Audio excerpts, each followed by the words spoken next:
திட்டம், பெண் குழந்தைகளை காப்போம், பெண் குழந்தைகளுக்கு கற்பிப்போம் திட்டம், புதுமை பெண் திட்டம், பெண்களுக்கு இலவச பயணம், சீருடை திட்டம், உயர்கல்வி உதவித்தொகைகள்,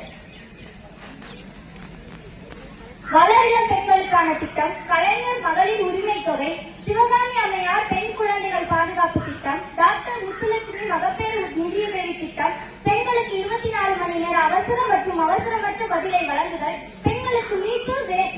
வேன் மற்றும் ஆலோசனை வழங்குதல், பெண்களுக்கான அரசு பேருந்து கட்டணமில்லா பயணச்சீட்டு, திருமண உதவி திட்டங்கள், மூவேலூர் ராமாமிர்தம் அம்மையார் நினைவு உயர்கல்வி உறுதி திட்டம், டாக்டர்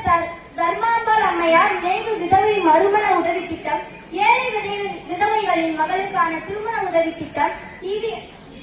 அன்னை தெரசா ஆதரவற்றவர் பெண்களுக்கான திருமண உதவி திட்டம், டாக்டர் முத்துலட்சுமி கலப்பு திருமண உதவி திட்டம், சத்தியவாணி அம்மையார் இலவச தையல் இயந்திர திட்டம், பெண்களுக்கான உயர்கல்வி திட்டம். நமது அரசு பெண்களுக்காக நிறைய திட்டங்களை கொண்டு வந்துள்ளது. அதனை நாம்